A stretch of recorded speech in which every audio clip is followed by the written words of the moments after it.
Now,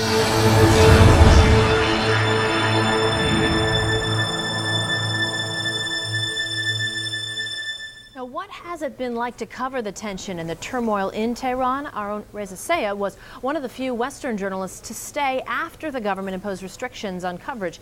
He's just returned to the United States now and joins us here at CNN.com to share some of the challenges he faced reporting and share some of the stories he captured as well. So nice to see you in person and meet you as well. Good to be back. Although I would prefer, to be there. It's great to see everybody here, but man, was it difficult to leave at a crucial juncture. If I had my choice, I'd be there right now. I can't imagine how difficult that is for you to think, okay, my safety is potentially compromised. My job is to report the news here. And then you were really challenged with even getting the basic information.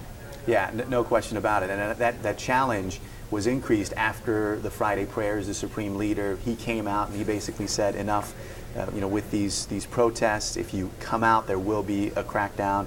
And that's when you also saw an effort by the government to crack down on international journalists as well, including CNN. We were told we were no longer allowed to report, and we didn't. It was very challenging and frustrating, especially with CNN being bombarded with YouTube videos, reports, and we had to confirm them. We had to go from one place to the other and confirm them. And then, of course, Tuesday, the interesting meeting with the intelligence official, which basically ended it all. All right, well, let's talk about that meeting, and then I want to talk about social networking and Twitter and Facebook as well, and citizen journalism. But back to the instance you had where you were called to the ministry and an intelligence official presented you with a piece of paper.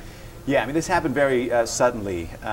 There'd been a ban for about 4 days. We hadn't been on air. Suddenly, Tuesday morning, I get a call from the ministry that handles press credentials that you have a meeting with someone at 4 p.m. They wouldn't say who.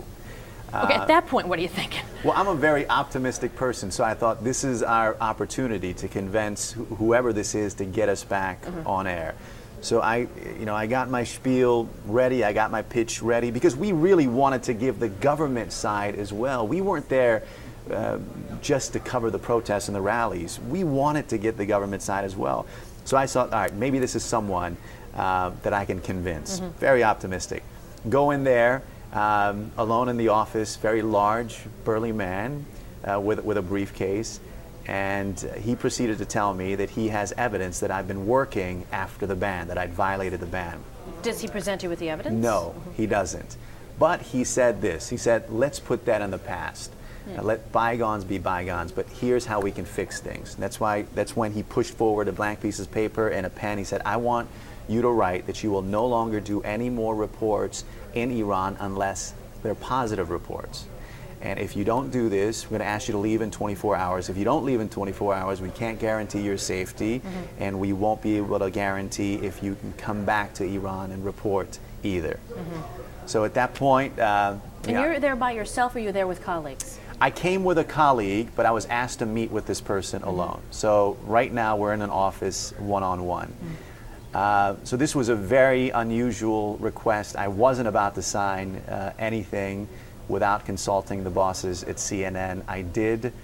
For them, the decision was easy, no matter what it is. I mean, you're not going to sign a paper. I mean, you ask any journalist, would they ever sign any kind of agreement with a government that has a reputation of suppressing and oppressing, journalists? So the answer was very easy, and they said come out of there as soon as you can. And got on a flight the next morning and left. Although, like I said, it was very difficult for me to leave. Oh, I'm sure. It must be excruciatingly difficult as you're not able to do your job. And as journalists, the mainstream media and the ability for the mainstream media to do its job is really compromised. More and more, we've been relying on citizen journalism, reports, Twitter, Facebook, or comments. But that in itself poses an interesting challenge. I mean, how do you know the legitimacy of those reports and of the words that people are reporting? I don't know, and that's the challenge. I mean, first of all, the citizen journalists, the reports, they have done a tremendous job. I mean, they've put their welfare on the line. They've put their lives on the line. But the fact is that there are some people with an agenda that's more than getting these pictures and getting these voices out there. There's been inaccurate reports. There's been inaccurate information. And the benefit for us being there, and I told this to the government official, look, if we're the information flow is not going to stop. The coverage is not going to stop. It's going to be extensive. This is a big story, and if we're not here, it's going to be citizen journalists. And at least if we're here, we can vet some of that. We can give more accurate information. But you know, he didn't understand that logic.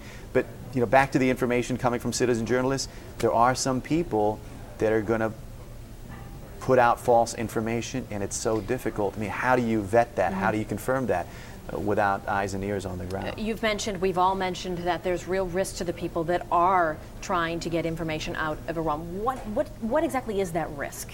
Getting beat up. I mean, now they're doing random searches. The last protest that I attended, it was at Haftatir, and we were doing, you know, rounds and rounds, walking around the protest, and it got to a point where anyone who looked young, 20-something, 30-something, was wearing Western clothes, they were doing random searches, patting them down, and if you had a camera, you were in trouble. If you had a camera with pictures of the protest, you were in deep trouble. And keep in mind, these are plainclothed Basijis without any kind of identification, not accountable to anyone. We saw so many people led away into buses and vans, arrested. So definitely they were putting their health at stake. Learned today that ceremony scheduled for today has now been postponed, and that was a ceremony to honor or remember the victims that have already died. Yeah, well, there was another one for Neda in particular on Tuesday when we were there, and I mean, I think that's a result of this vicious crackdown that really came about on Saturday. I really sensed the change that after the Supreme Leader's